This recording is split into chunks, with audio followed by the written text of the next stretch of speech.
अस्सलाम वालेकुम। ये ऑनलाइन वालों के लिए था जी। कैफ 1 FAR 1 प्लस इंट्रो, मैंने पिछली क्लास में कहा वसीम अकरम प्लस, सॉरी। तो लेक्चर नंबर 2 है अकाउंटिंग की। थोड़ी सी बात जो हमने की थी आपने याद तो कर लिया होगा, जो मैंने कल थोड़ा सा पढ़ाया था, है ना। तो मैं इसलिए आज नहीं सुनूंगा, मैं कल सुनूंगा जब थोड़ा सा काम ज़्यादा हो जाएगा, ठीक है। लेकिन कुछ बीच में से सुन भी सकता हूँ। बात हमारी ये हुई थी कि अकाउंटिंग कहते हैं इंफॉर्मेशन नहीं, डाटा होता है पहले, ठीक है। हाँ, इंफॉर्मेशन साइंस है, यानी कि हमने बिजनेस ट्रांजैक्शंस को रिकॉर्ड करना होता है, फिर उन्हें समराइज़ करके उन्हें प्रेजेंट करना होता है। प्रेजेंटेशन तक हम जाएंगे इंशाल्लाह लेकर चीज़ों को। हमने income statement, balance sheet, financial statements बनानी होती हैं। तो जो भी टॉपिक हम पढ़ा करेंगे हम उसके एंड तक जाएंगे। लेकिन ये जो कहानी है ना, ये शुरू होगी इंशाल्लाह कोई 13-14 दिन बाद जाके, क्योंकि 13-14 दिन पर पहुँच कर तो हम कहीं पे इनकम स्टेटमेंट, बैलेंस शीट यानी फाइनेंशियल स्टेटमेंट्स बनाने की काबिल हो चुके होंगे। तो जब एक बार फाइनेंशियल स्टेटमेंट बनाने काबिल हो जाएंगे तो फिर हर टॉपिक जो भी हम पढ़ा करेंगे उसमें फिर हम इस तरतीब को देखेंगे कि हम रिकॉर्डिंग करेंगे, समराइजिंग करेंगे और फिर प्रेजेंटेशन भी कर रहे होंगे हर चीज़ की, ठीक है ना। तो बहरहाल अभी तो सफ़र ज़रा लंबा है, थोड़ा सा सब्र के साथ आप लोगों ने साथ साथ चलना है, ठीक है। अकाउंटिंग की बात हमने जब शुरू की थी तो मैंने आपसे कहा था कि हमने फ़िलहाल अकाउंटिंग जो करनी है वो बिज़नेस की करनी है। बिज़नेस के बारे में आपको कहा था, बिज़नेस एक ऐसी ऑर्गेनाइजेशन होती है जिसका मकसद होता है प्रॉफिट को मैक्सिमाइज करना, ठीक है। फिर मैंने आपको ये कहा था कि हमने बिजनेस ट्रांजैक्शंस को रिकॉर्ड करना है, यानी कि प्रॉफिट सीकिंग ऑर्गेनाइजेशंस की अकाउंटिंग करनी है। नॉन प्रॉफिट ऑर्गेनाइजेशन को भी हम देखेंगे, हमारे सिलेबस में है वक्त आने पर, ठीक है। अब प्रॉफिट सीकिंग ऑर्गेनाइजेशन यानी बिजनेस की जो ट्रांजैक्शंस हैं उनको जब रिकॉर्ड करने की बारी आई तो मैंने आपको कहा था 2 बेसिक कॉन्सेप्ट्स ध्यान में रखिएगा कि ट्रांजैक्शन जो भी बिजनेस की होगी उसमें 2 इम्पैक्ट्स हुआ करेंगे। डुअलिटी कॉन्सेप्ट इसको कहते हैं, ठीक है। यानी ये लेन देन है, आप जो भी ट्रांजैक्शन अकाउंटिंग की उठाएंगे उसके अंदर आपको 2 ही इम्पैक्ट्स नज़र आया करेंगे। मतलब आपको कभी भी सिंगल इम्पैक्ट वाली ट्रांजैक्शन नज़र नहीं आएगी, क्योंकि ट्रांजैक्शन का मतलब ही यही होता है कि लेन देन चल रहा होता है, ठीक है। हम कोई चीज़ ले रहे हैं, उसके बदले में कोई चीज़ दे भी रहे होते हैं, ठीक है। अच्छा, उसके बाद डुअलिटी कॉन्सेप्ट के साथ साथ मैंने आपको ये कहा था कि आप एक बेसिक कॉन्सेप्ट ध्यान में रखिएगा, सेपरेट एंटिटी कॉन्सेप्ट का।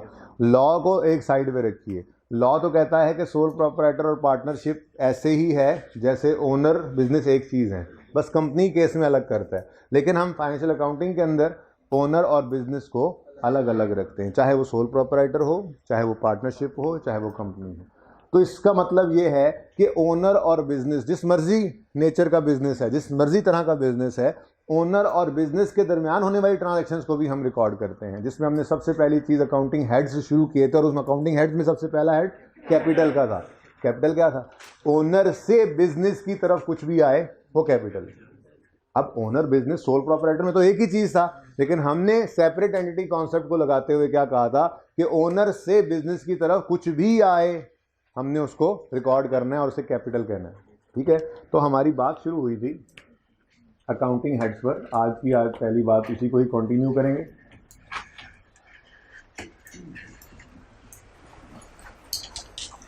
अकाउंटिंग हेड्स में हमने पहला हेड पढ़ा था कैपिटल, ठीक है। कैपिटल कहते हैं जी investments by owner into the business. वो किसी भी फॉर्म में हो सकती है, ओनर से कुछ भी बिजनेस में आए। ओनर के घर पे पर्सनल कैपेसिटी के अंदर कुछ भी पड़ा हुआ था, वो कैश था, उसने उठा के बिजनेस में लगा दिया, ये कैपिटल है। वो गुड्स पड़ी थी, बिजनेस बनाया चीज़ें बेचने का, बुक शॉप बनाई, घर पे ये मार्कर्स उसके पास 10 पड़े थे, ये भी उठा के उसने दुकान पे रख लिए बेचने के लिए।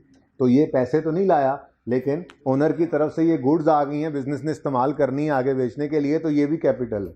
घर पे एक एसी फारिग पड़ा हुआ था, उसका पर्सनल एसी उठा के दुकान में ओनर ने लगा दिया, तो बिजनेस के पॉइंट ऑफ व्यू से ये भी क्या है? कैपिटल। क्लियर है ये बात? ठीक है ना। तो बिजनेस में ओनर की तरफ से कुछ भी आए, कुछ भी इन्वेस्ट हो, इन्वेस्टमेंट का मतलब ही क्या होता है कि ओनर ने अपनी पर्सनल चीज को उठा के बिजनेस में लगा दिया। अब वो एसी घर पे नहीं बल्कि दुकान में इस्तेमाल हो रहा है। अब ये मार्कर उसके घर पे नहीं पड़े हुए, बल्कि इसने ये मार्कर जो खरीद के रखे थे घर पे इस्तेमाल करने की बजाय अपनी दुकान पे रख दिए बेचने के लिए। पैसा उसके घर के दराज में पड़ा हुआ था, उसने उठा के दुकान के दराज में रख दिया। तो कुछ भी हो जाए, बिजनेस में ओनर पर्सनल जो भी चीज़ लाकर इन्वेस्ट कर देगा वो क्या कहलाएगा? कैपिटल। और अगर ओनर बिजनेस से कोई चीज़ निकाल कर ले जाए तो वो, ठीक है। तो ये एक ही अकाउंटिंग हेड हमने पढ़ा था, आज हम दूसरा अकाउंटिंग हेड पढ़ते हैं, ठीक है। एसेट, चलें दूसरी क्लास में ज़्यादा तरतीब और तरह से चलिए, चलें आपकी ऐसे कर लेते हैं। एसेट क्या होता है?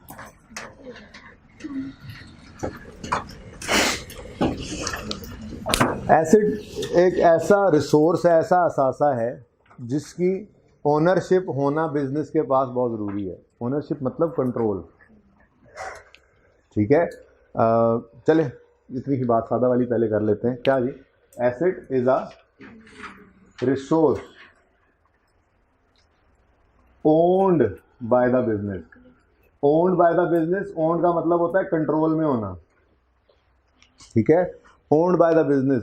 ये एसी लगा दिया कॉलेज वालों ने, अब क्लास खत्म हो, दो बच्चे उठ के कहें चलो यार ये एसी उतारो घर ले जाएं, गार्ड बार रोक लेगा, क्या क्या कहेगा? भाई इस एसी पे हमारा कंट्रोल है, ये हमारी ओनरशिप में है, आप इसको लेकर नहीं जा सकते। बात समझ रहे हैं? ठीक है ना। तो एसेट एक ऐसा रिसोर्स है जो बिजनेस की ओनरशिप में है। ओन्ड का मतलब क्या होता है? कंट्रोल में होना, ठीक है जी, कंट्रोल्ड बाय द बिजनेस। ये बड़ी इंपॉर्टेंट बात है। खैर इसकी ज़्यादा सिग्निफिकेंस तो FAR 2 के अंदर जाके पता लगेगी जब आप इनटेंजिबल एसेट्स पढ़ेंगे। क्या मतलब? मतलब कि अगर यहाँ पर कोई उस्ताद है या कोई कैमरामैन है या कोई ऑफिस बॉय है तो उसको बिजनेस का एसेट नहीं कहते। तो आपको बैलेंस शीट में, इनकी बैलेंस शीट के अंदर नज़र आ रहा हो ऑफिस बॉयज़, टीचर्स, कैमरामैन, नहीं ऐसा नहीं होता। क्यों? क्योंकि हमें कंट्रोल नहीं कर सकते ऑर्गेनाइजेशन वाले, कॉलेज वाले हमें कंट्रोल नहीं कर सकते, हमारे ऊपर कंट्रोल नहीं है, हमारी मर्जी जो मर्जी कर लें। ऑफिस बॉय जब मर्जी छोड़ के चला जाए उसको कोई रोक सकता है? बात समझ आ रही है ना। तो ज़रा थोड़ा सा समझिए इस बात को। एक ऐसा रिसोर्स, रिसोर्स असासे को कहते हैं, ठीक है ना, रिसोर्स असासा जात असासा, ठीक है। एक ऐसा रिसोर्स जिसकी ओनरशिप बिजनेस के पास है, यानी बिजनेस उसको कंट्रोल कर रहा है, ठीक है, ओन बाय द बिजनेस, और इससे फ्यूचर में फ़ायदा आना है। Asset is a resource own by the business which will give benefit in, which will, ये एंड वाला नज़र आ रहा है सही? मैं बोल तो रहा हूँ ना, ठीक है, मैं ब्लैक से ही लिखूंगा। आप चलो अब ये तो लिख लिया, which will give benefit in future. क्या मसला आ रहा है वैसे एंड वाले भाई जिसने सर ऐसे ऐसे हिलाया? ब्लू की वजह से मसला आ रहा है या कोई रोशनी पड़ रही है भाई आपकी? लाइट पड़ रही है। चलें फिर सुने फिलहाल। Asset is a resource owned by the business which will give benefit in future. एक ऐसा रिसोर्स जिसकी ओनरशिप बिजनेस के पास हो और फ्यूचर में उससे बिजनेस को फ़ायदा आना है, उसको बिजनेस का एसेट कहेंगे। अब इसको समझिए, ये एसी अगर कॉलेज वालों ने ख़रीदा है, इनवॉइस इनके नाम है, तो ये ओनरशिप में आ गया इनके, ठीक है। ILD के दफ्तर थोड़े जाएंगे इसकी ओनरशिप चेंज करवाने। इसकी ओनरशिप क्या होगी कि जो बिल होगा वो कॉलेज के नाम का बना होगा।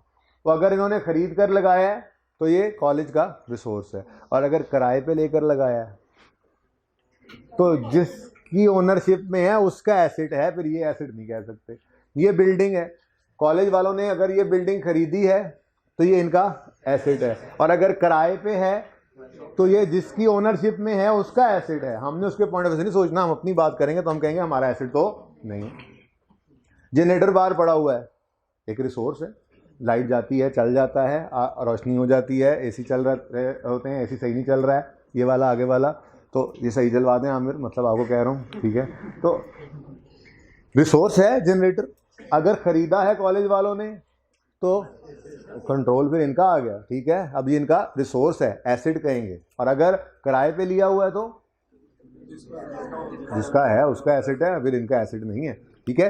स्टेशनरी खरीद के ले आए कॉलेज वाले, रिसोर्स है, ये भी रिसोर्स है, ठीक है। ख़रीद के खुद लाए हैं तो इनका एसेट, और अगर किराए पे लेकर आए हैं तो इनका एसेट नहीं है, क्योंकि फिर ये ओनरशिप में नहीं है। ये बात समझ आई है?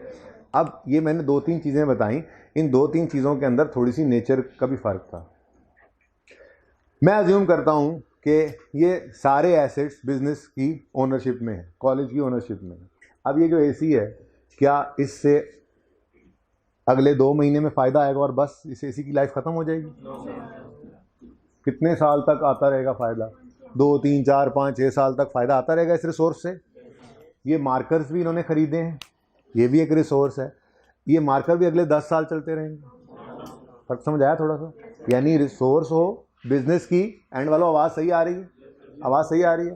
ओनरशिप में है रिसोर्स, बिजनेस की ओनरशिप में है, अगर उससे आने वाले फायदे का स्पैन अगले 12 महीनों तक है, 12 महीनों के अंदर अंदर है, तो ऐसे रिसोर्स को, एसेट को हम करंट एसेट कहेंगे।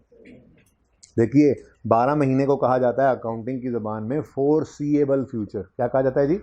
Foreseeable future. मतलब आज खड़े होकर, आज 29 तारीख 28 है, 29 मार्च पे खड़े होकर, 29 मार्च 22 पे खड़े होकर मैं अगर कहूं मेरा फोरसीएबल फ्यूचर क्या है अकाउंटिंग के अंदर, तो 29 मार्च 2023 मेरा फोरसीएबल फ्यूचर होगा। आप यूं कह लें 28 मार्च कह लें, ठीक है जी।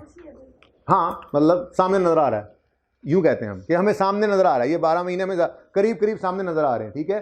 तो फोरसीएबल फ्यूचर या अगले 12 महीने, इसमें जो भी चीज फॉल करेगी, एसेट्स की बात कर रहा हूं, भी लायबिलिटीज में भी यही रूल लगेगा, ठीक है ना।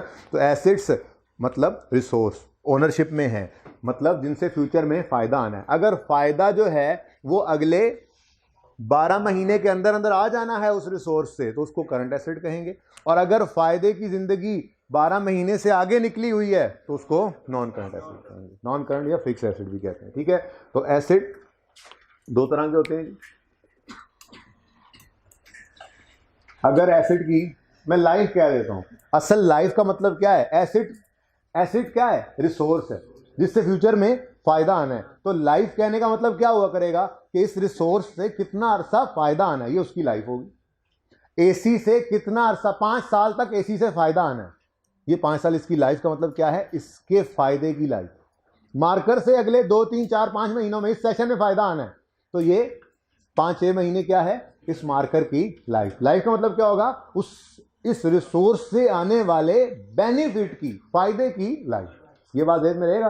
तो ये मैंने लाइफ आसानी के लिए लिख दिया, असल कहानी तो यही है कि मैं ये कह रहा हूं कि रिसोर्स से आने वाले फायदे की अगर स्पैन उसका 12 महीने तक का है तो वो करंट एसेट है, और अगर 12 महीने से आगे चला जाए तो नॉन करंट। आसानी के लिए हमने उसको क्या लिख दिया? लाइफ।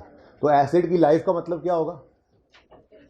उससे आने वाले बेनिफिट का स्पैन, उसकी बेनिफिट की लाइफ, ठीक है ना। तो अगर लाइफ जो है वो 1 साल से कम है, लेस देन 1 ईयर, तो उसको हम कहेंगे करंट एसेट। ऐसा एसेट जिसको हाथ लगाने से करंट लगे, ठीक है जी, करंट एसेट। ओके, बात समझ आती है? पूरे हाँ, ये पिछली क्लास में सवाल आ चुका है, ठीक है। तो आप यूं कह सकते हैं कि लाइफ पूरे 1 साल तक भी हो तो करंट ही कहेंगे, ठीक है। 1 साल से जब ऊपर जाएगी तो फिर नॉन करंट की कहानी के अंदर जाएगा। 1 साल तक क्या चीज़ है? करंट है, ठीक है। तो अगर रिसोर्स से आने वाले फायदे की लाइफ 12 महीने तक है, 12 महीने या उससे कम है, तो वो रिसोर्स हमारा करंट रिसोर्स यानी करंट एसेट कहलाएगा, ठीक है। इसकी एग्जांपल्स भी लिख लेते हैं, पहले दूसरा लिख लें। और अगर लाइफ 1 साल से ज़्यादा है तो इसको हम कहा करते हैं जी नॉन करंट एसेट। क्या करते हैं जी? Non current asset. इसका दूसरा नाम फिक्स्ड एसेट भी होता है। पूरा टॉपिक पढ़ेंगे हम इंशाल्लाह, जब 15-16 दिन में बेसिक्स पढ़ लेंगे तो अगला टॉपिक ही हमारा फिक्स्ड एसेट्स एंड डेप्रिसिएशन का है। पूरा एक्सटेंडेड है, 22-23 दिन लगाते हैं हम इस टॉपिक पे। सबसे लेंथी टॉपिक यही है, इससे ज़्यादा भी लग सकते हैं एनीवे। तो फिक्स एसेट या नॉन करंट एसेट, ठीक है, जिसकी लाइफ 1 साल से ज़्यादा हो। मिसाल ले लेते हैं फिक्स एसेट की मिसाल पहले ले लेते हैं। Land and building, vehicle, machine. मैं लिख लूँगा लैंड बिल्डिंग पहले, अच्छा चलो फिर मेरी तरतीब से चल लो। लैंड हो गया, बिल्डिंग हो गई, plant and machinery. Manufacturing concern के अंदर फैक्ट्रियाँ जो होती हैं वो प्लांट, बड़े बड़े प्लांट लगे, पौधा नहीं है ये प्लांट, ठीक है। ये फैक्ट्री में जो बड़े बड़े प्लांट लगे होते हैं, मैन्युफैक्चरिंग प्लांट्स, उनकी बात हो रही है, ठीक है। प्लांट एंड मशीनरी हो गया, इक्विपमेंट्स हो गए। इक्विपमेंट में फैक्ट्री में पड़ा हुआ इक्विपमेंट भी हो सकता है जो इस प्लांट मशीनरी के साथ लगे बड़े बड़े इक्विपमेंट होते हैं, या ऑफिस इक्विपमेंट भी हो सकते हैं, जैसे ये एसी है, जैसे कंप्यूटर, लैपटॉप्स वगैरह, ये भी इक्विपमेंट इनको भी कह सकते हैं। तो इक्विपमेंट, ये सब ये जितने चीज़ों की बात कर रहा हूँ, अगर आप अज्यूम यूँ करेंगे अगर ये हमारी ओनरशिप में है तो इनसे आने वाला फ़ायदा 1 साल से ज़्यादा अरसे में फैला होगा। हम एक एसी खरीदते हैं, हम एक प्लांट लगाते हैं, हम एक मशीनरी परचेज करते हैं, ठीक है, तो उनसे आने वाला फ़ायदा बिजनेस को कई साल में फैला होता है। एक बार फैक्ट्री लगा दे, अगले 20 साल तक चलेगी, 20 साल तक प्रोडक्ट बनेगी और बिकेगी, फ़ायदा आ रहा है, ठीक है ना। तो सवाल है, 1 मिनट पूरा कर लें लिस्ट को, पूरी लिस्ट तो खैर पूरी नहीं होगी, थोड़ी सी दो और एग्जांपल दे लें ज़रा, ठीक है। इक्विपमेंट के बाद फर्नीचर एंड फिक्सचर्स होते हैं, फिटिंग्स भी कह सकते हैं इसको। फिक्सचर्स का मतलब होता है फर्नीचर ही है लेकिन फिक्स्ड है।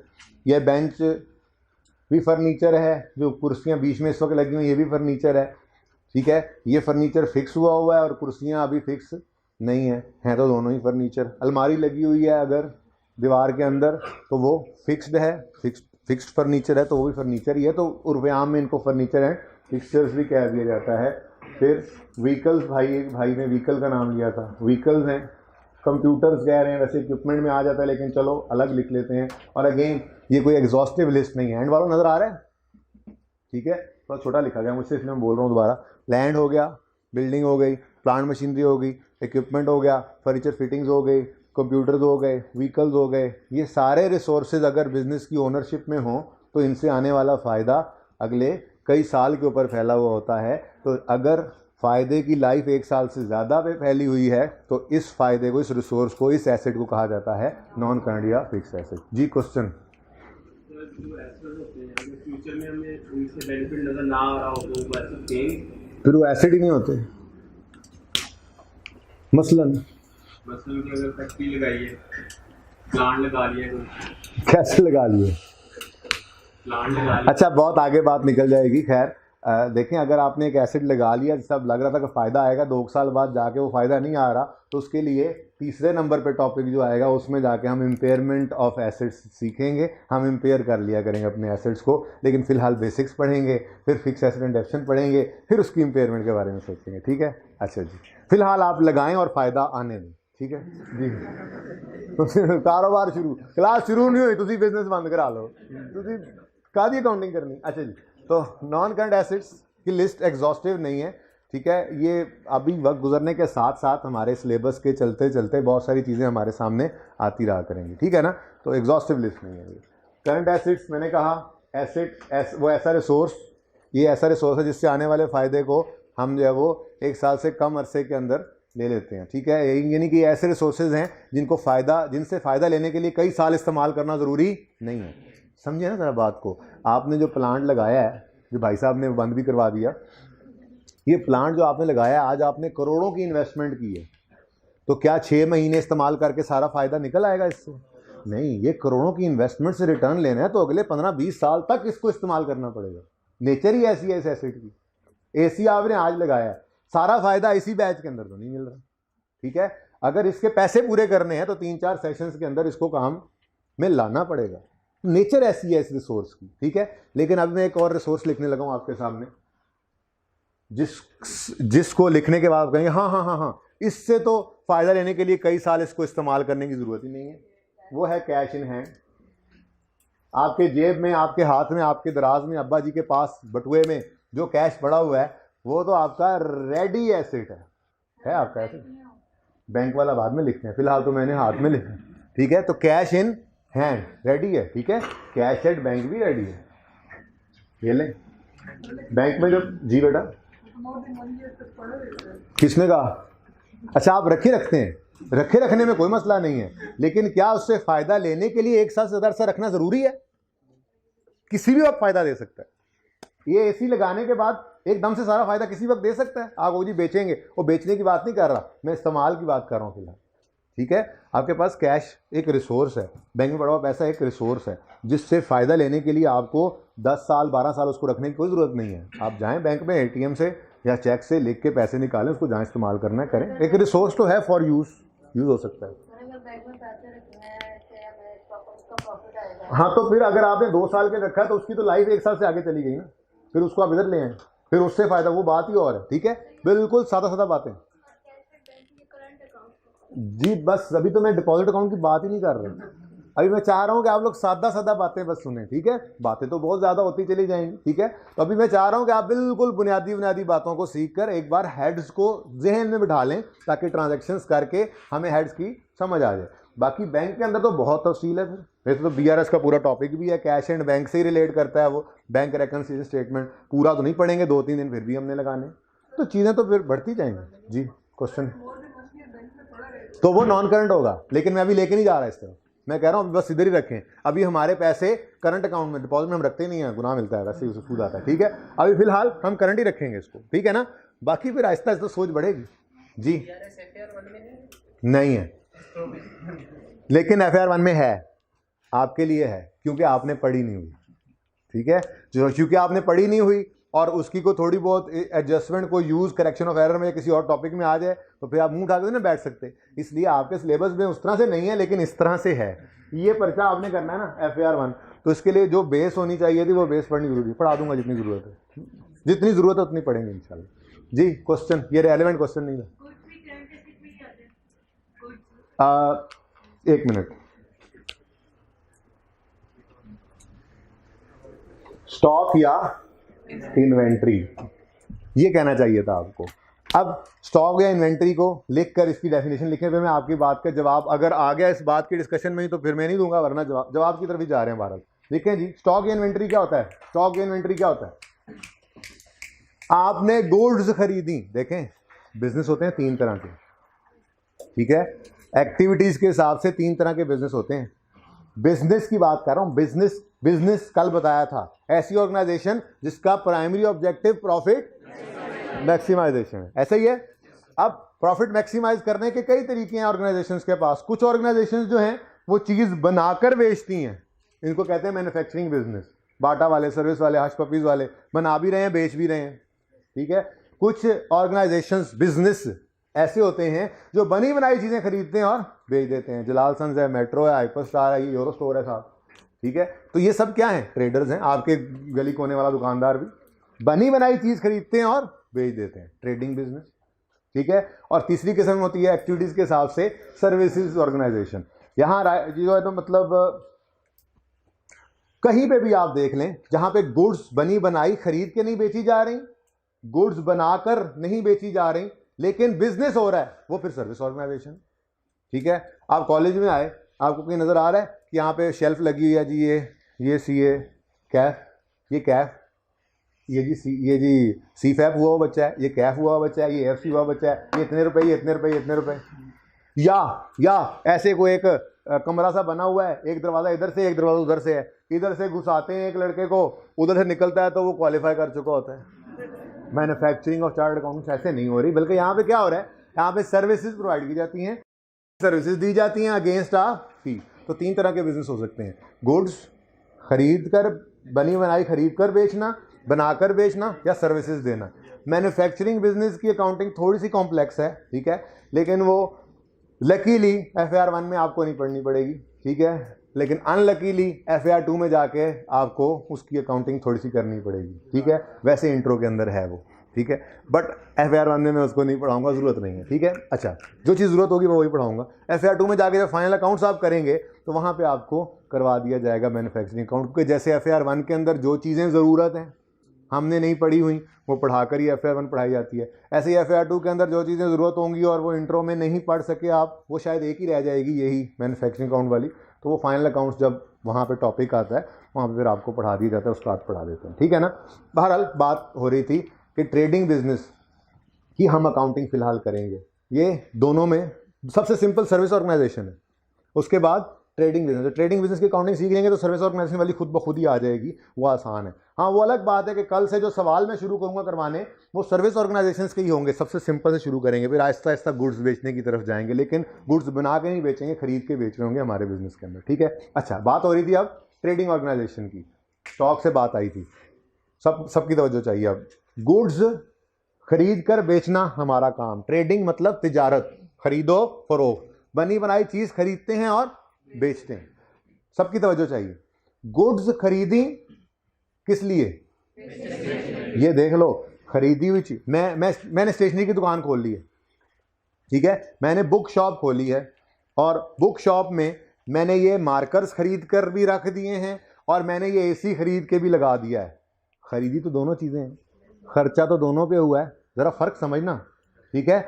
ये मैंने चीज़ें खरीदी हैं फॉर सेलिंग पर्पस, तो इसको कहा जाता है परचेज। ठीक है, ये एसी मैंने खरीदा है for selling purpose, for use in business, तो इसको कहा जाता है एसेट, फिक्स एसेट। ये जब तक बिकेंगी नहीं तब तक ये अनसोल्ड रहते हुए स्टॉक हैं, ये भी एसेट है।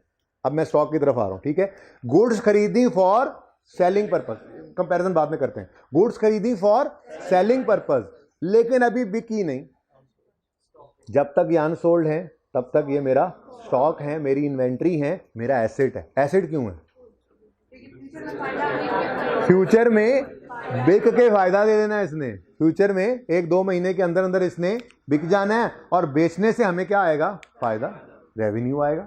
बात समझ रहे? अभी रेवेन्यू भी हेड पढ़ते हैं हम, सेल रेवेन्यू हेड आगे आ रहे हैं। ठीक है, तो सादा सी बात लिखें, स्टॉक इन्वेंट्री की डेफिनेशन क्या है? अनसोल्ड आइटम्स या goods, unsold goods which were purchased for selling purpose। ये जिनको नजर नहीं आ रहा उनके लिए बोल रहा हूं, असल में करीब जरा लिख बैठा हूं। चले बारह डेफिनेशन लिख दी मैंने। स्टॉक या इन्वेंट्री क्या है? Unsold items which were purchased for selling purpose। बात समझ आई? यानी गुड्स खरीदी हैं फॉर सेलिंग पर्पस। मैंने मार्कर खरीद के दुकान में लगा दिए बेचने के लिए, बिके नहीं है अभी, बिके नहीं है अभी, क्या है ये? स्टॉक। मैंने एसी खरीद कर लगा दिया है दुकान के अंदर, स्टॉक है। क्यों? मकसद बेचना नहीं है, बिजनेस इसको बेचने के लिए नहीं मैंने एस्टेब्लिश किया हुआ, मैंने मार्कर्स बेचने के लिए बिजनेस एस्टेब्लिश किया। तो मार्कर जब तक नहीं बिकेंगे तब तक ये मेरे पास एसेट हैं, लेकिन नाम क्या है इनका? स्टॉक। एसी जब तक इस्तेमाल होता रहेगा तो एसेट है, लेकिन एसी अपने नाम से ही आएगा, एसी फिक्स एसेट। ठीक है, ये बात समझ आई है? अच्छा, अब एक सवाल और जहन में आएगा, इससे पहले कि वो जहन में आए मैं ही आपको जवाब दे दूं उसका। वैसे किसी के जहन में कोई सवाल तो पूछे जी। कोई प्रॉपर डेफिनेशन बेटा, गुड्स की यही प्रॉपर डेफिनेशन है कि जो हमने सेलिंग पर्पस के लिए खरीदी है। अच्छा, अभी ना असल में मैंने आपको कोई ट्रेडिंग अकाउंट, जिस दिन प्रॉफिट एंड लॉस अकाउंट बनाना है ना, ये कोई 7-8 दिन 10 दिन बाद जाके जब हमारी डबल एंट्री मजबूत पक्की हो चुकी होगी, डेबिट क्रेडिट पे हमें अबूर हासिल हो जाएगा, फिर मैं इनकम स्टेटमेंट बनवाने की तरफ जाऊंगा, तो ट्रेडिंग अकाउंट आपके साथ बनाऊंगा। उस दिन आपको ये फ़र्क, ये इसलिए बता रहा हूँ कि अभी जिसके जहन में सवाल आए हुए थे तो उसको फिलहाल किल कर दीजिएगा 8-10 दिन के लिए प्लीज़, ठीक है ना। आपके जहनों में ये सवाल आ सकता है कि ये गुड्स हैं सेलिंग पर्पस वाली, ये खरीदी। अब 2 सिचुएशन हो सकती हैं, या तो ये सारी की सारी बिक गई, या ये सारी की सारी नहीं बिकी, या तीसरी सिचुएशन कुछ बिक गई कुछ पड़ी हैं। तो ये तीनों का फ़र्क फिलहाल आपने नहीं करना, ठीक है। वैसे आपको बता दूं, हमारा तीसरे नंबर में लायबिलिटी पढ़ा के फिर मैं एक्सपेंस पढ़ाना है ना, एक्सपेंस में परचेज बताऊंगा, ठीक है ना। हमने चीज़ें खरीदी बेचने के लिए, जो बिक गई वो परचेजेस कहलाती हैं, जो बिकने से रह गई वो स्टॉक कहलाती हैं। लेकिन ये फ़र्क फिलहाल आपने नहीं करना, 8-10 दिन बाद जाके मैं खुद ये फ़र्क करवाऊंगा। मैं आपको ट्रेडिंग अकाउंट बताऊंगा, फिर मैं आपको बताऊंगा जो चीज़ें खरीदी थी बेचने के लिए और बिक गई हैं उनको हम दरअसल ये चीज़ कहते हैं, नाम मैं नहीं अभी ले रहा, और जो बिकने से रह गई हैं उसको तो मैंने बता दिया क्या कहते हैं, स्टॉक। तो ये थोड़ा सा कन्फ्यूजन आपको जो आना है, इस कन्फ्यूजन को आपने सिर्फ हफ्ता 10 दिन होल्ड करना है। इंशाल्लाह ये सारी चीज़ें बिल्कुल क्लियर हो जाएंगी। फिलहाल तो मैं सिर्फ इतनी सी बात आपको सिखाऊंगा अगले हफ्ते में कि हमने जब गुड्स खरीदनी है फॉर सेलिंग पर्पस तो उसे परचेज कहना है, ठीक है। और जो गुड्स खरीदनी है फॉर सेलिंग पर्पस वो कुछ बिकने से रह गई हैं तो उसे स्टॉक कहना है। लेकिन ये जो चीज़ें खरीदेंगे ना, बिकने से रहेंगी नहीं पहले 6-7 दिन में, इसलिए सवाल ही पैदा नहीं होगा स्टॉक का। सिर्फ डेफिनेशन की हद तक आपको बता दिया, वक्त आने पे समझाऊंगा, फिर अगले सवालों के अंदर स्टॉक वगैरह भी आ जाया करेगा। मेरी ये बात समझ आई है? क्वेश्चन भाई? बहुत हाई अमाउंट लगता है, स्टॉक बनाते हैं फिर उसको 6 मंथ 8 मंथ बाद दे देते हैं, ये भी वही है?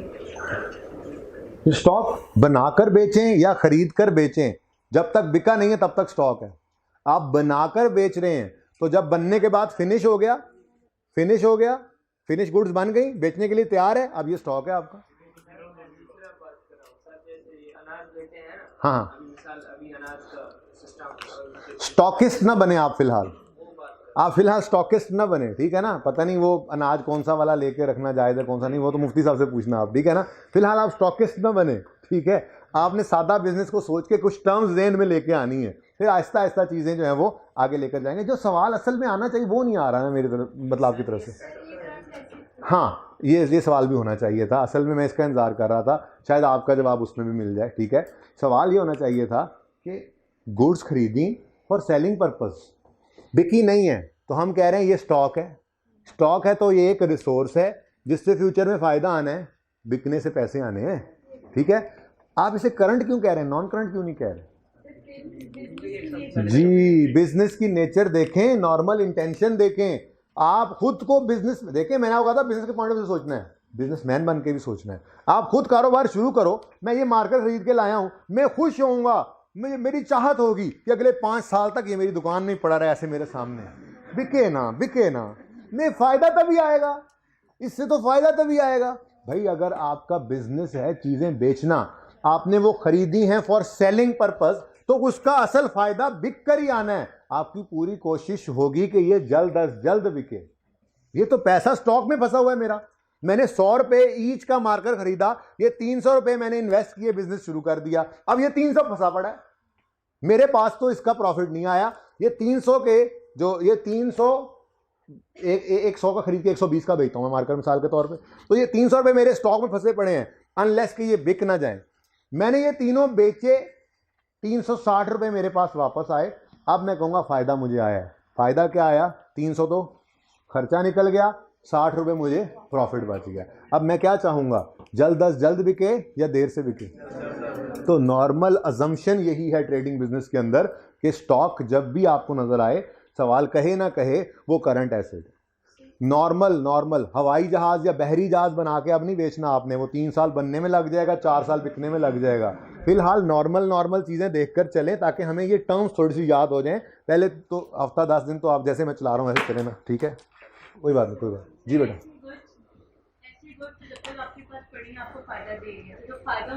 ऐसी गुड्स जब तक हमारे पास पड़ी हैं तो फायदा नहीं दे रही, बिक कर फायदा देंगी, फायदा दे रही नहीं है। इन्होंने फ्यूचर में फायदा देना है, कैसे? बिकने से। जब तक ये पड़ी हैं तब तक इनसे फायदा नहीं आ रहा। यही तो मुझे टेंशन है, यही तो मैं कह रहा हूं कि ये जल्द अज जल्द बिकें ताकि फायदा आए। 300 लगा के खरीदी थी, 360 मुझे आए तो फायदा आए, कॉस्ट भी आए, प्रॉफिट भी आए। बेटा फिर वो उसका फिक्स एसेट है, फिर मैं मार्कर तो नहीं रेंट पे दूंगा, मैं फिर एसी रेंट पे दे लेता हूं।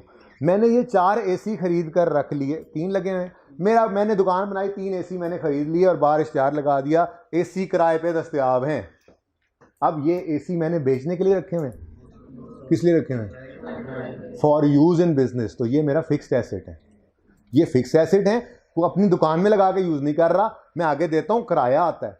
दुकान में लगाऊं तो यहां चीजें रख के जो बेच रहा हूं उनके बिकने का फायदा मेरा बिजनेस है। और अगर मेरी दुकान चीजें बेचने की नहीं है, ये एसी किराए पे देने की है, तो ये एसी मैंने रखे हुए, बंदे आते हैं लेके जाते हैं और 10 दिन 15 दिन बाद वापस कर जाते हैं, अपना किराया दे जाते हैं।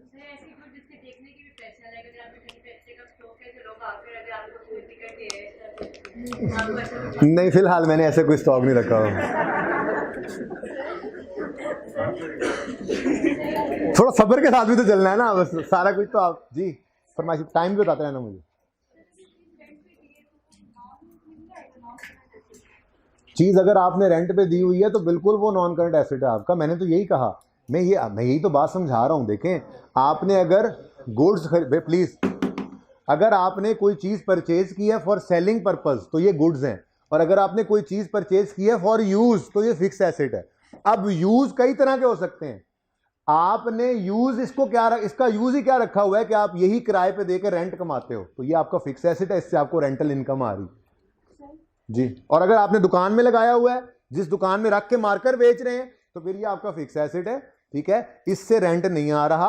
इसकी ठंडी हवा को यूज करके आप कस्टमर्स को मार्कर बेच रहे हो, तो मार्कर बेचना आपका बिजनेस है, वो बिजनेस में यूज हो रहा है, तो वो खुद बिजनेस में चल के यूज हो या किराए पे जाके यूज हो, वो फिक्स एसेट बनेगा, वो गुड्स नहीं है।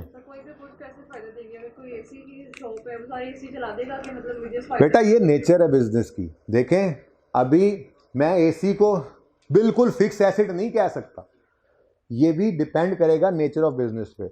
अगर मेरा एसी का शोरूम है, मैं बेचता ही एसी हूं, तो फिर तो एसी मैंने खरीदे ही फॉर सेलिंग पर्पज है, फिर तो वो बिल्कुल ऐसे ही जैसे मार्कर है।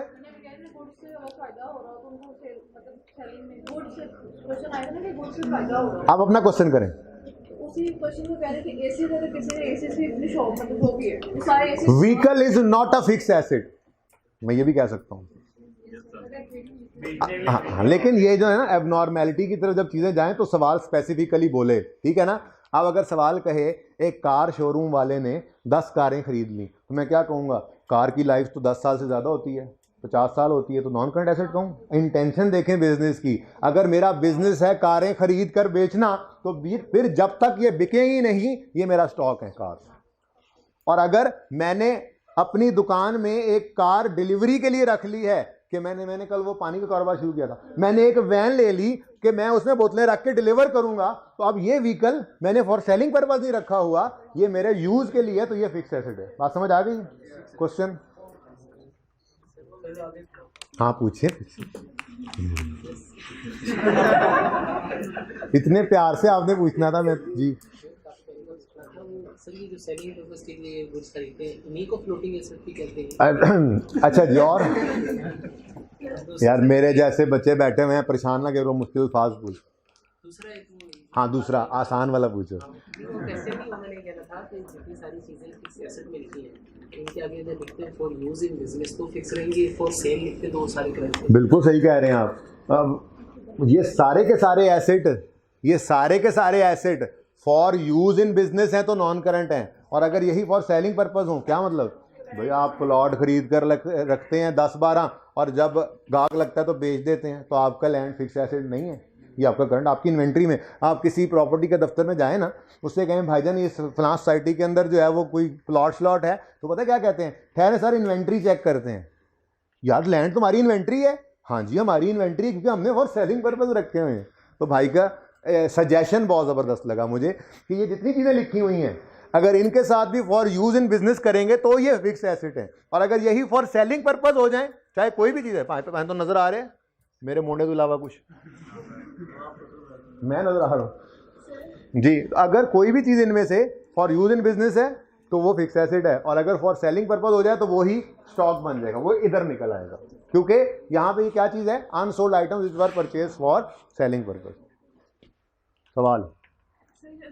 अगर उसको एक साल के अंदर बेचने में लॉस हो रहा है, वो नहीं बेचता, उसको रखे रहते हैं अपने दोस्तों, फिर भी करंट एसेट ही रखेंगे। ये क्वेश्चन रेलेवेंट है, अच्छा सवाल है। क्या देखें, हमने स्टॉक खरीदा है, हमारी इंटेंशन है कि हम इसको बेच देंगे जैसे ही अच्छा ग्राहक मिला, ठीक है। साल अच्छा ग्राहक नहीं मिला, 1.5 साल बाद मिला, तो क्या हुआ, साल बाद भी वो करंट एसेट ही रहेगा, क्योंकि हमारी इंटेंशन क्या है, जैसे ही को अच्छी कीमत लगी हमने बेच देना है। तो असल तो ये इंटेंशन है। तो हर वक्त मेरी इंटेंशन स्टॉक के बारे में क्या है, बिके ये निकले ये। किसी वक्त मेरा ये नहीं था कि मैं 5 साल तक इसको होल्ड करूंगा। स्टॉकिस्ट तो मैंने बनना ही नहीं, मैंने पहले ही मना कर दिया। सादा चीज़ें सीख लेना पहले, कुछ समझ आ रही है। मैं पहले दिन ही सारा समझने का आपने बेड़ा उठा लिया मुझे लगता है इस क्लास में। पिछली क्लास में सवाल नहीं किया। अच्छा चलें आगे। Okay now what is your name? Black shirt वाले भाई, कैमरे के आगे बैठे हो भाई, एंड पे। हाँ, अतहर। मैं एक दुकानदार हूँ, मैंने अतहर को चीज़ें बेची। देखो ये बड़ी अहम बात है, मेरे ज़िम्मे जो काम है जब मैंने वो पूरा करना है तब मैं कहूँगा कि मैंने रेवेन्यू कमा लिया। क्या कर लिया? अच्छा मैं ना ज़रा बाईपास कर रहा हूँ। तीसरा हेड जो है लायबिलिटी का, वो मैंने, इसलिए आप एंड पे ही नोट करना, मैं कुछ मिटाऊंगा नहीं, ठीक है, साथ साथ नोट ना करें, ठीक है। लायबिलिटी का है वो मैं बाद में बताऊंगा। चौथा हेड है इनकम। इनकम में 2 तरह की इनकम होती हैं, जिसमें एक है रेवेन्यू या सेल, एक ही बात है, रेवेन्यू या सेल, ये इंटरचेंजेबल। साथ साथ नोट मत करें, सफे फिर पलट रहे हैं, मैं कुछ नहीं मिटाऊंगा, तस्वीर खींच के भी आप लोग नोट कर सकते हैं घर जाके। फिलहाल बात समझें, मैं बाईपास कर गया, मैंने एक चीज़ छोटी समझानी थी, मैंने कहा चलो उस यहाँ से ये समझा कर वो समझाऊंगा, 1 मिनट में समझ आ जाएगी। सेल या रेवेन्यू इंटरचेंजेबली यूज़ होते हैं, एक ही मतलब है, कमाई इसे कहते हैं, ठीक है। अगर मैं गुड्स बेचने वाली ऑर्गेनाइजेशन हूँ। मैंने मार्कर खरीदे हुए थे, मार्कर ही नहीं बिक रहे मेरे, खरीद भी लो आप लोग, सुबह से मैं बेच रहा हूँ जी। ये मैंने मार्कर्स जो ख़रीदे हैं फॉर सेलिंग पर्पस, तो मेरा बिज़नेस क्या है, गुड्स बेचना। तो जब मैं ये गुड्स, क्या नाम है, काशिफ को बेचूंगा, इधर देखो, ये मेरे ज़िम्मे क्या था, मार्कर डिलीवर करना। मैंने डिलीवर कर दिया, 100 रुपये दो, निकालो निकालो, मैंने 20, ये मोबाइल दे दो मुझे, ये मैंने 100 रुपया ले लिया। अब ये अभी अपने पास रखो। ये जो मार्कर है, ये मार्कर इसने आके मुझसे खरीदना चाहा, मेरे ज़िम्मे क्या है, ये मार्कर डिलीवर करना। मैंने ये मार्कर इसको डिलीवर कर दिया। अब मैंने, मेरे ज़िम्मे जो था मैंने वो कर दिया, तो मैं खुद को लायबल फील करूं? हाँ, एंटाइटल्ड फील करूं? यस, एंटाइटल्ड फील करूंगा कि अब मेरा हक है कि मैं इससे 120 रुपये लूं, क्योंकि मैंने 120 रुपये की चीज़ इसके हवाले कर दी। तो इसे कहते हैं मैंने अर्न किया, 120 मैंने अर्न कर लिया। मार्कर दे दे भाई, दे दूंगा, क्या कहूं, 120 तुम दे दो, हक नहीं है, उधार दे तो दे, बात समझ रहे हो। मेरा हक कब बनेगा, जब मैंने 120 अर्न कर लेना है। अर्न कब करना है, जब मेरे जिम्मे जो काम था वो, तो अगर मैं गुड्स का सेलर हूं, सेलर ऑफ गुड्स हूं, मैंने गुड्स डिलीवर कर दी, ये अब मैं कह सकता हूं मैं 120 लेने का हकदार हूं, क्योंकि मैंने 120 कमा लिया है।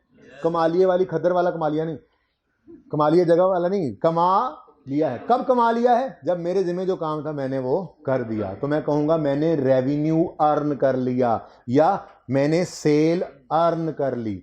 अच्छा, सेल जो है ना, ये जरा ब्रॉडर टर्म नहीं है, रेवेन्यू ब्रॉडर टर्म। क्या मतलब, अगर आप सर्विसेज देते हैं, उसके अगेंस्ट आपको पैसे आते हैं, तो आप ये नहीं कहते मैंने सेल की है, बल्कि आप कहते हैं मैंने रेवेन्यू कमाया है। लेकिन गुड्स के लिए भी आप रेवेन्यू का लफ्ज़ यूज़ कर सकते हैं। तो बहरहाल इससे परेशानी होना, रेवेन्यू और सेल ये इंटरचेंजेबली यूज़ होते हैं। Revenue is a broader term, ठीक है। अच्छा, अब मैं आपको समझाता हूँ। अगर मैं ट्रेडिंग बिजनेस हूँ, तो मार्कर डिलीवर कर दिया, अब मैं क्या कहूँगा, मैंने 120 रुपये कमा लिए, ठीक है। मैं सर्विस ऑर्गेनाइजेशन हूँ, ठीक है, कॉलेज वालों ने आपसे फीस ली, सारी फीस एडवांस ले ली, अभी एक सर्विस नहीं दी हुई, ठीक है। जिस दिन आपसे पैसे लिए, कॉलेज वाले उसी दिन रेवेन्यू रिकॉर्ड कर लेंगे। सही है ना? नहीं सही, क्योंकि कॉलेज वालों के जिम्मे क्या था, आपको सर्विसेज प्रोवाइड करना।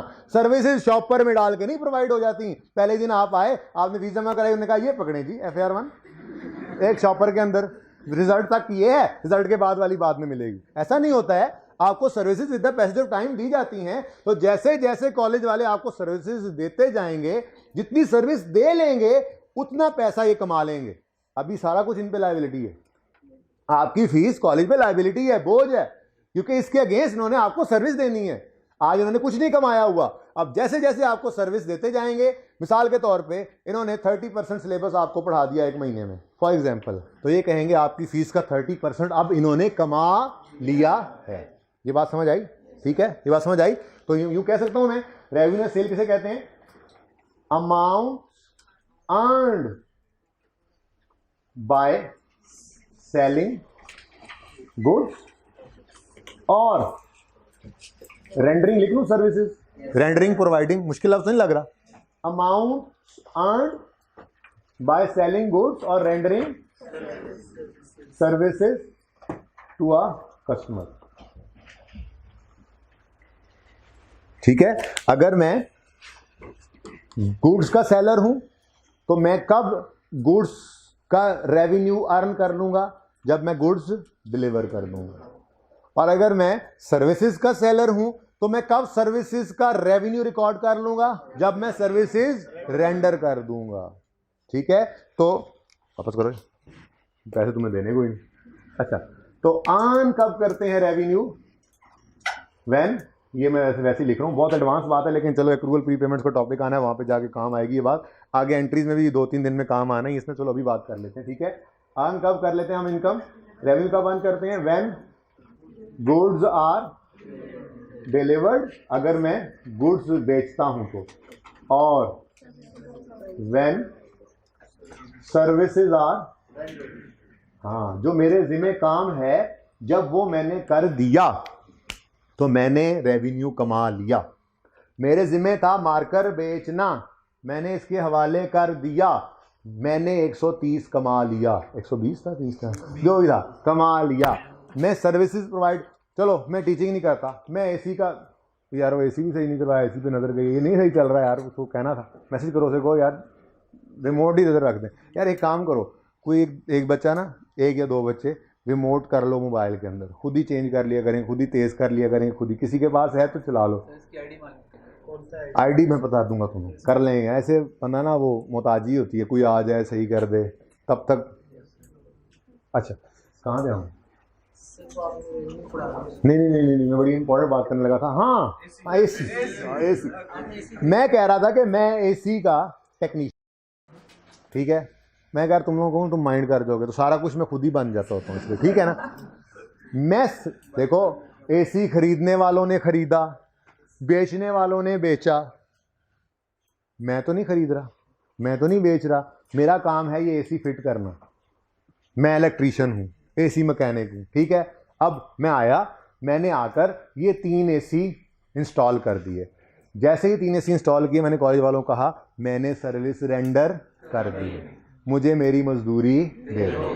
मैं 1000 रुपये में एक एसी इंस्टॉल करूँगा, 3000 रुपये मैंने कहे थे आपसे लूँगा, मैंने ये 3000 कमा लिया है, ठीक है। या ये होगी बात, समझ आ गई? रेवेन्यू कब अर्न कर लिया? जब मैंने सर्विस रेंडर, मैं इलेक्ट्रीशियन, जब मैंने ये 3 एसी लगा दिए, इंस्टॉल कर दिए, तो मैंने इसका 3000 अर्न कर लिया। मैंने ये, अगर मैं बुक शॉप वाला हूँ, ठीक है, मैंने ये मार्कर, क्या नाम बताया था आपने, काशिफ को बेच दिया, लो मैंने 120 अर्न कर लिया। तो मेरा रेवेन्यू अब रिकॉर्ड हो सकता है, मैंने रेवेन्यू कमा लिया है, मैंने रेवेन्यू कमा। मैं पार्ट टाइम ये काम ही करूँ, दोनों ही मेरे रेवेन्यू, ठीक है। अच्छा चलो सुनो। अब अगर काशिफ ने मुझे 120 रुपये दे दिए तो मैं कहूँगा रेवेन्यू कमा भी लिया और कैश भी रिसीव हो गया। अगेन बिजनेस है ना, ट्रांजैक्शन हुई है तो लेन देन है, ठीक है। देन क्या था? मार्कर। लेन क्या है? कैश। बात समझ रहे हो? डुअलिटी जरूर है, डुअलिटी के बगैर कोई ट्रांजैक्शन नहीं होगी, ठीक है। तो मैंने ये मार्कर बेचा, मैंने कहा मैंने रेवेन्यू कमा लिया।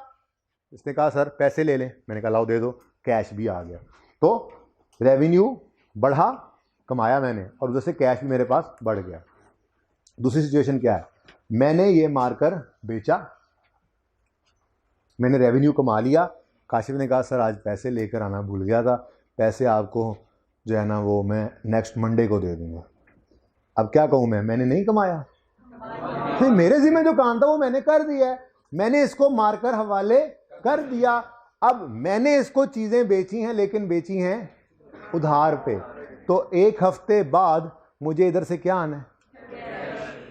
तो ये मार्कर इसके हवाले करते ही क्या मेरा राइट टू रिसीव कैश नहीं एस्टेब्लिश हो गया? मैं हकदार हूं, एंटाइटल्ड हूं, ठीक है। ये जो मैंने इसको उधार पे चीज़ बेची और मेरा right to receive cash establish हुआ, तो काशिफ आज से मेरे लिए एक रिसीवेबल है, एक एसेट है। क्या है?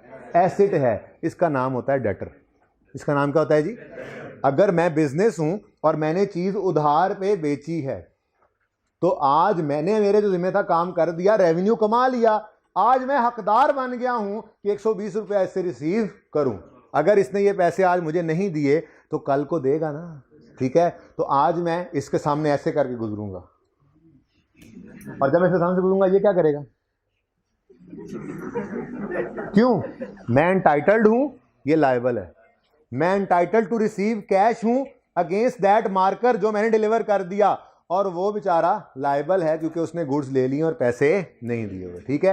तो बिजनेस ने, ऑर्गेनाइजेशन ने अगर किसी को चीजें बेची हैं उधार पे, तो फ्यूचर में इससे क्या आएगा?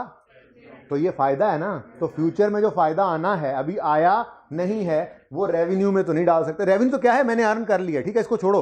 वो क्या बन जाएगा? हमारा एसेट है, ठीक है। तो एक डेफिनेशन लिखवानी थी मैंने, मार्कर वापस करो यार, पैसे तुमने दिए नहीं। डेटर, डेटर क्या है जी? आप बताएं डेटर किसे कहते हैं? डेटर किसे कहते हैं? डेटर, ये काशिफ आपके आंखों सामने, डेटर किसे कहते हैं? A person to whom goods are sold on उधार क्रेडिट। अगर हमने गुड्स सोल्ड कर दी, बेच दी, जो हमारे जिम्मे था वो कर दिया, तो आज से ये हमारा क्या बन गया? डेटर। डेटर क्या होता है? एक एसेट, क्योंकि फ्यूचर में इससे हमें क्या आना है? फायदा। क्या फायदा आना है? पैसे आने। ठीक है, तो डेटर क्या है जी? डेटर की डेफिनेशन लिखें, debtor is a person to whom goods are sold on credit. Credit मतलब उधार।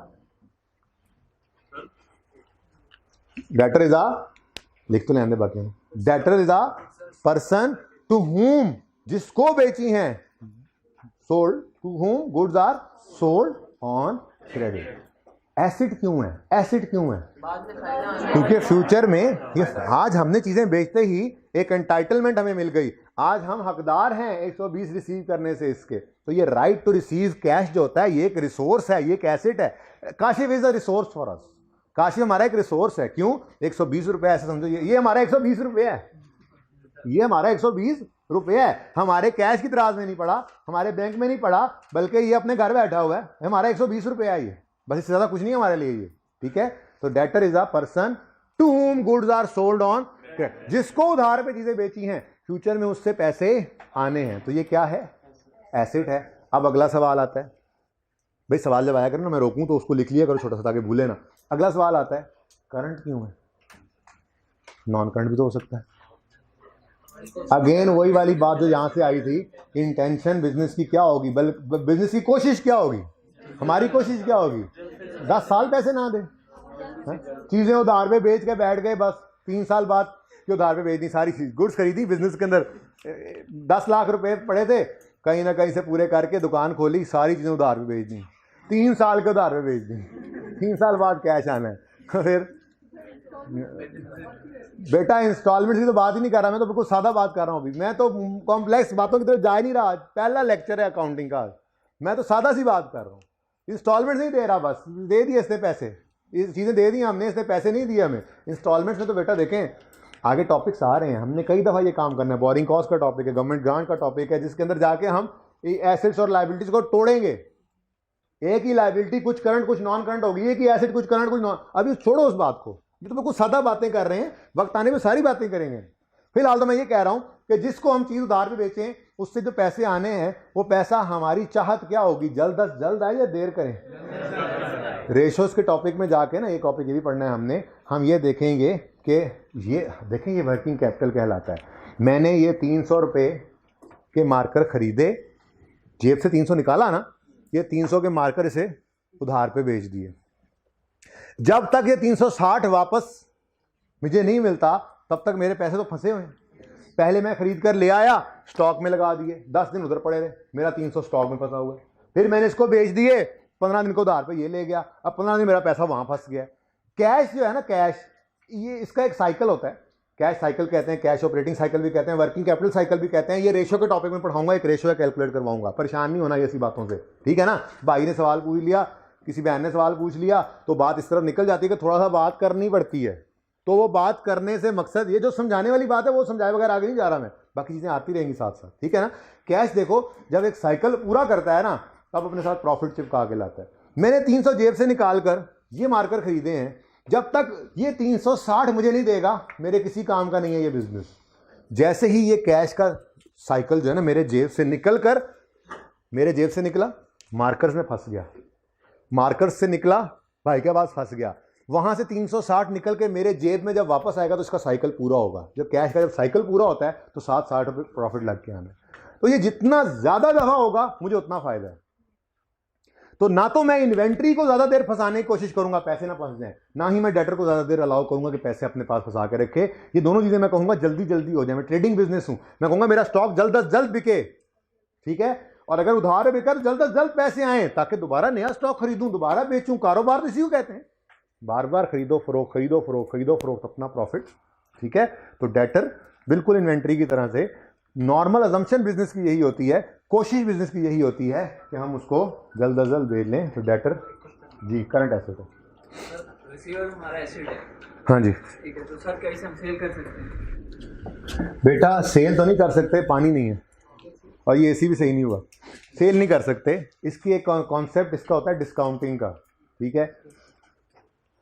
इररेलेवेंट है फिलहाल, कहते हो तो बता देता हूँ, आधे बच्चों को समझ ना आए तो। डिस्काउंटिंग का एक कॉन्सेप्ट है, एक जगह पे जाके ये आएगा ज़रूर, ठीक है। हाँ, बैंक को दे के उससे पैसे, बैंक कहता है तू पैसे ले लें, हमें सानू पैसे दे दे, इस तरह से काम कुछ होता है, लेकिन फिलहाल ये रेलेवेंट नहीं है अभी हमारे बेसिक्स के लिए जी। ये आएगा, ये भी रेशियोज के टॉपिक में कॉन्सेप्ट आएगा। हाँ देखें, डुअलिटी कॉन्सेप्ट है, कैपिटल नहीं है। मैंने 300 रुपये जेब से निकाले, बिजनेस की दराज में रख दिए, ये एक ट्रांजैक्शन है। ये ट्रांजैक्शन के दो इम्पैक्ट्स क्या हैं, आप बिजनेस के पॉइंट ऑफ व्यू से सोचो। बिजनेस की दराज में 300 आ गया और बिजनेस में 300 का बोझ पड़ गया जो बिजनेस में मुझे वापस करना है। अब वो 300 दराज वाला बिजनेस इस्तेमाल करके ये मार्कर खरीद लिए, अब मार्कर आ गए, कैश निकल गया, फिर दो इम्पैक्ट्स।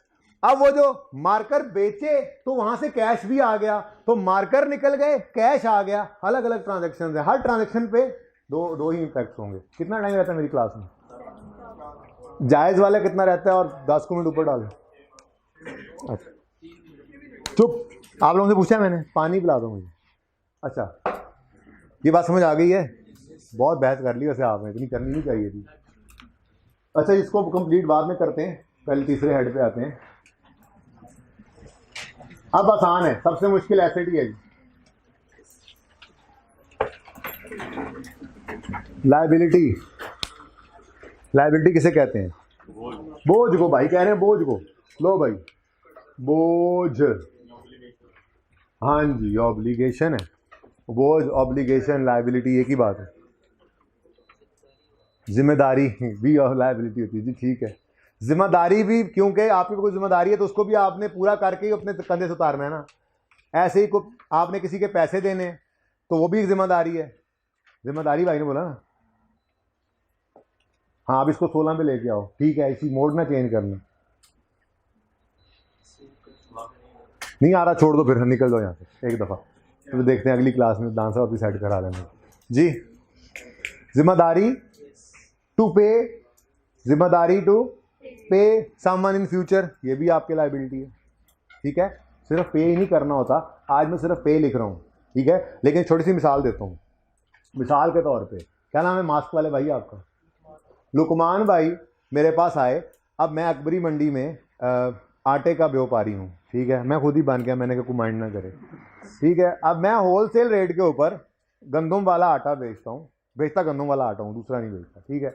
अब ये मेरे पास आया लुकमान, ने कहा जी मेरी दुकान है, मुझे ना 2 बोरियाँ गंदम के आटे की चाहिए। मैंने कहा यार फ़िलहाल तो शॉर्टेज है, लेकिन अब गंदम की फसल तैयार है तो बस आने वाला है, तो लेकिन बहुत ऑर्डर्स हैं, क्या करें?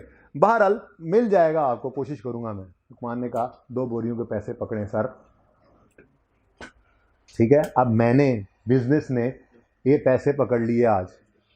अब ये पैसे मेरे पास आते ही छलांगे लगाऊं, खुशियां मनाऊं, या जिम्मेदारी का एहसास हो, बोझ हो? ये भी एक लायबिलिटी है। Liability to provide goods in future भी एक लायबिलिटी है, लेकिन आज डेफिनेशन में नहीं लिखवाऊंगा, इस ज़बानी बताया, वक्त आने पे ये इंशाल्लाह लिख भी लेंगे, ठीक है ना। ये बात समझ आई है? लेकिन फिलहाल मैं सिर्फ क्या कह रहा हूँ, obligation to provide deliver goods in future को मैं कह रहा हूँ छोड़ो अभी उसकी बात नहीं करो। बता भी दिया और लिखवा भी नहीं रहा, ठीक है ना। अभी लिखने के लिए सिर्फ सादा सी बात ये लिख लो, obligation to pay in future, ये क्या है? ये क्या है? लायबिलिटी, ठीक है। ऐसे ही obligation to provide goods in future भी क्या है? लायबिलिटी है। Obligation to pay in future क्या है? बैंक से लोन ले लिया, इससे पैसे आए थे, वो भी बोझ था। बैंक से जो पैसे आए हैं वो भी बोझ हैं, क्यों? क्योंकि बैंक ने वो पैसे कल को हमसे वापस लेने या नहीं लेने, ठीक है। तो ऐसे ही obligation to pay in future हो, obligation to deliver goods in future हो, obligation to pay services in future हो, ये भी लायबिलिटी है। मैं कह रहा था अभी कि कॉलेज वालों पे आपने जो फीस जमा करवाई, कॉलेज वालों पे क्या है?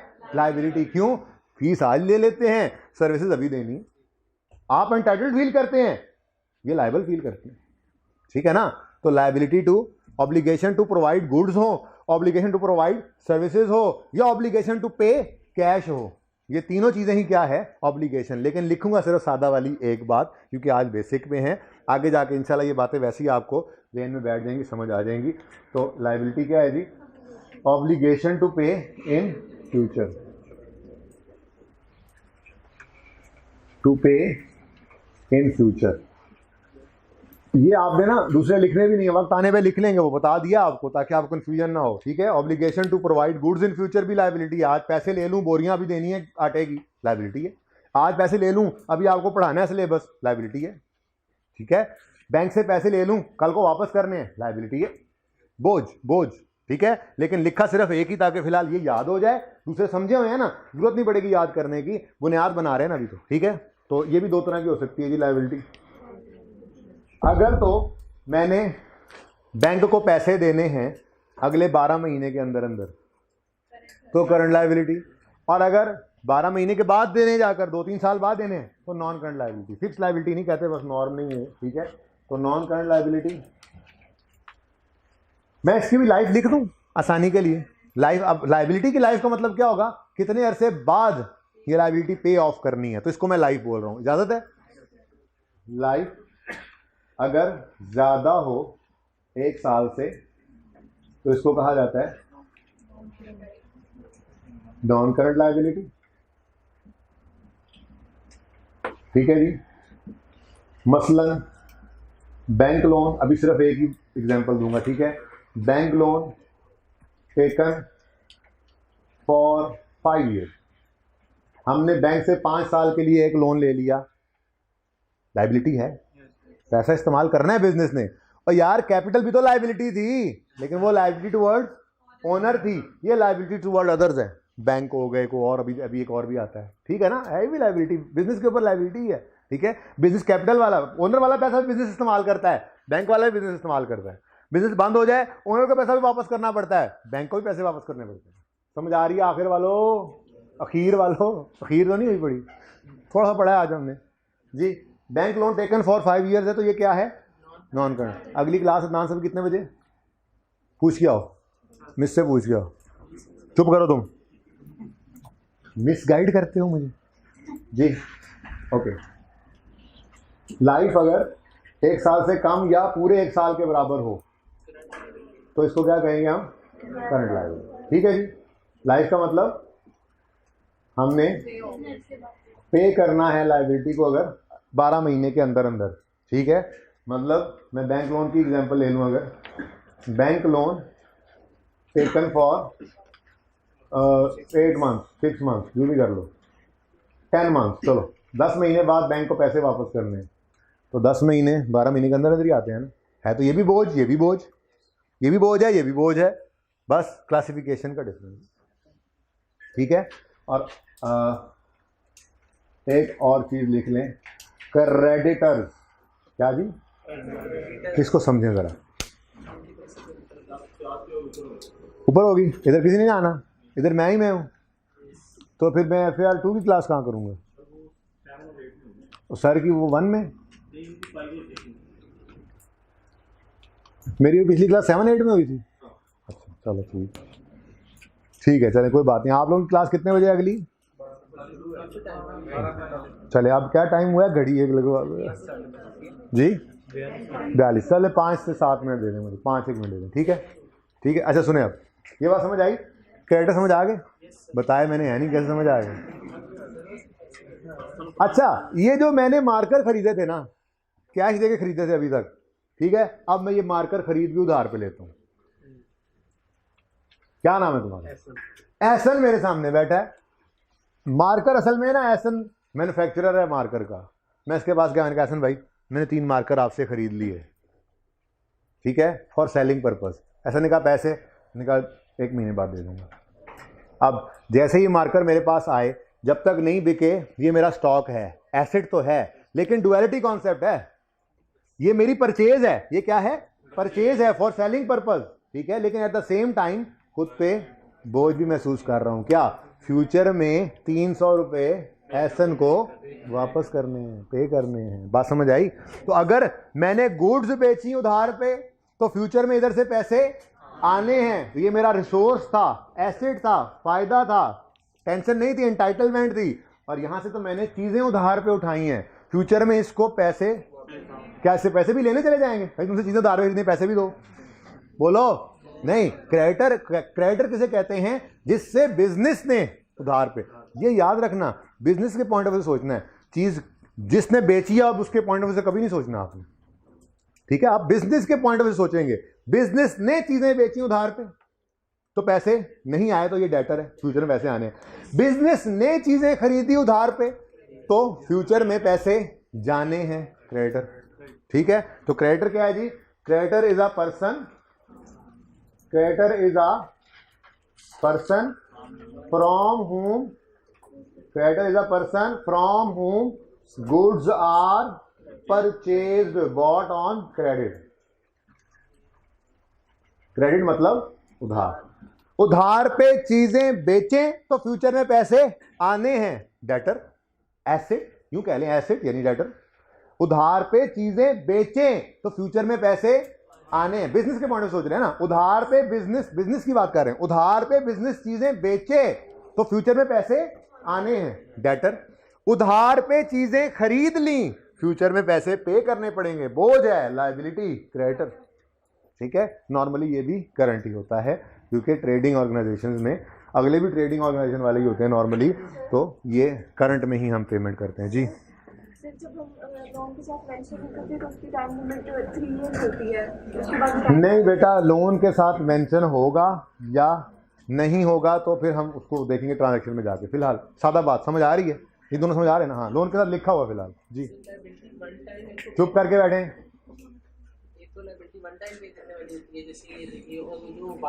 वो बाद में देखेंगे भाई, फिलहाल देख लो, समझ आ रही है, ठीक है? हाँ, लोन इंस्टॉलमेंट्स में पे करेंगे। हमारा कोई चौथा पांचवा टॉपिक बनेगा बोरिंग कॉस्ट का, IS 23। उसमें पहले बोरिंग कॉस्ट का टॉपिक कराने से पहले मैं यही समझाऊंगा आपको। बेसिकली ये इंट्रो में पढ़ के आते हैं। लोन लेंगे, मैंने बैग बंद करने का बोला, बंदे बन के बैठो जी, खामोश, कोई ना बोले। देखें, लोन हम लेकर फिलहाल एकदम से इकट्ठा वापस कर रहे हैं, लोन लेके किस्तों में भी वापस करेंगे वक्त आने पे। फिलहाल समझते लो, लाइबिलिटी की है, एसेट की है, फिर देखते हैं, किस्तें भी कर लेंगे जी।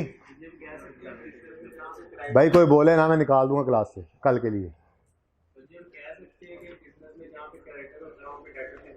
नहीं, बिल्कुल नहीं कह सकते। थोड़ी देर पहले मेरे बिजनेस में डेटर था, क्रेडिटर था ही नहीं, जब तक मैंने डेफिनेशन नहीं लिखी थी। मैं उधार पे ले ही नहीं रहा था। मैं कैश पे खरीदूं, उधार पे बेच दूं, मैं उधार पे खरीदूं, कैश पे बेच दूं। बेटा तो वो मेरा क्रेडिटर होगा ना यार, मैंने उसके पॉइंट से सोचना ही नहीं है। तुम उसके मुंशी बनने तो बनो, मैं तो अपने बिजनेस का मुंशी बनूंगा। मैंने पहले ही कहा है बिजनेस के पॉइंट, मैंने अभी तो ये कहा, मैं क्या हटा नहीं हूं अभी कि उसके पॉइंट से नहीं सोचना आपने। 2-4 दिन में वैसे ही कंफर्टेबल हो जाओगे इन चीज़ों में, लेकिन अगर अभी सोचोगे तो फिर तो कंफ्यूज ही होगे। जो मेरे नज़र में क्रेडिटर है उसकी नज़र में मैं तो डेटर ही होना हूँ। अब तुम ये नजरें ही देखते रह जाओगे, फिर समझ कुछ नहीं आएगी। इसलिए फिलहाल सिर्फ बिजनेस के पॉइंट से सोचना आपने, ठीक है? यहाँ तक को मसला। अच्छा, ये बात क्योंकि चल पड़ी थी तो इसको ख़त्म करते हैं, उसके बाद सिर्फ एक हेड रह जाएगा, वो भी मैं लिख देता हूँ, उसके बाद फिर पढ़ा कल दूंगा। वो 2 मिनट की बात ही नहीं है, लेकिन फिलहाल इनकम के अंदर एक और भी इनकम होती है जिससे अदर इनकम कहते हैं। मैं बच्चों को ना एक बड़ी सादा सी मिसाल दिया करता हूँ। मिसाल के तौर पे क्रिसेंट कॉलेज की कोर एक्टिविटी क्या है?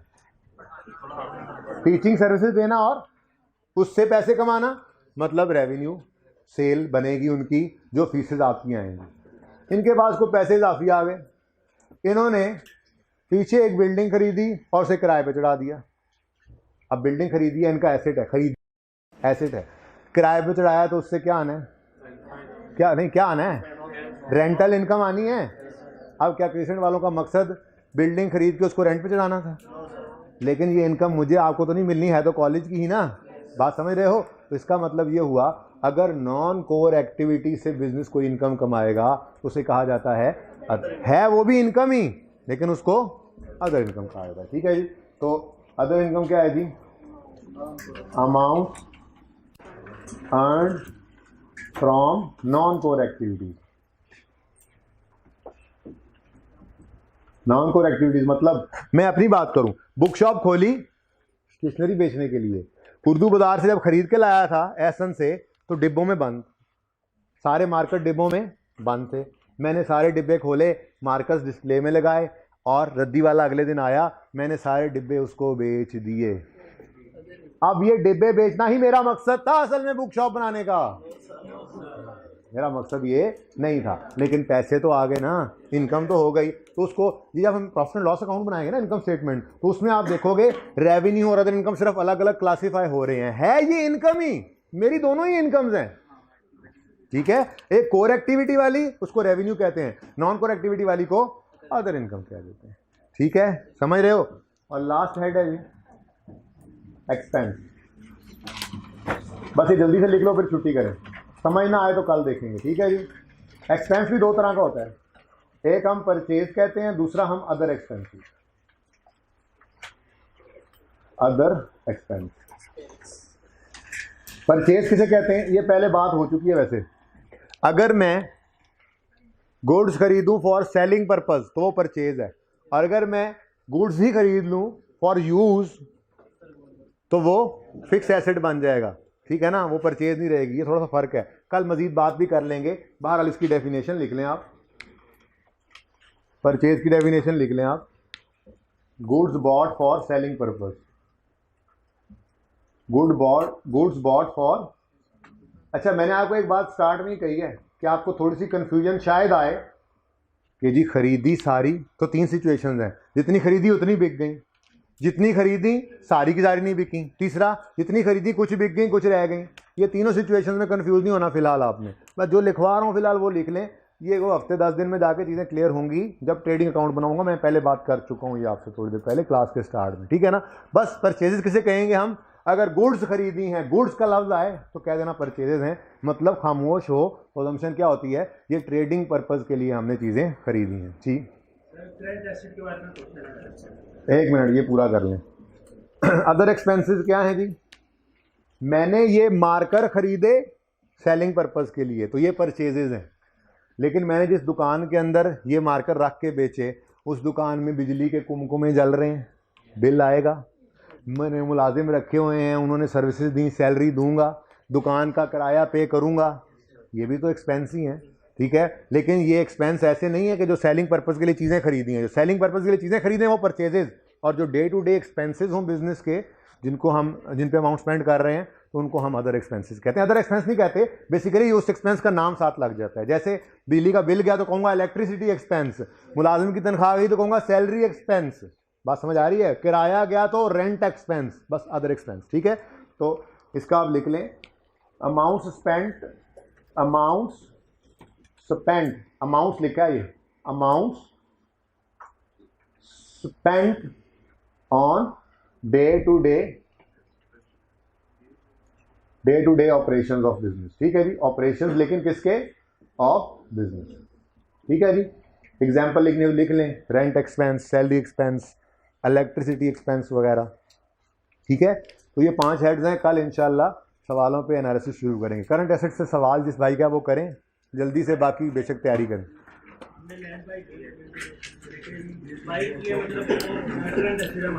हमने पैसे के लिए सर हमें पता लगा कि 2 साल के बाद उसकी प्राइस ज़्यादा हो जाएगी तो हमने उसको होल्ड किया। बेटा वो IS 40 हमने पढ़ना है, सारा कुछ है सिलेबस में, क्या करें आप, इन्वेस्टमेंट प्रॉपर्टी कहते हैं उसको, IS 16 से वो निकल जाएगा, वो वक्त आने पे बता दूंगा, ठीक है जी। अल्लाह हाफिज़।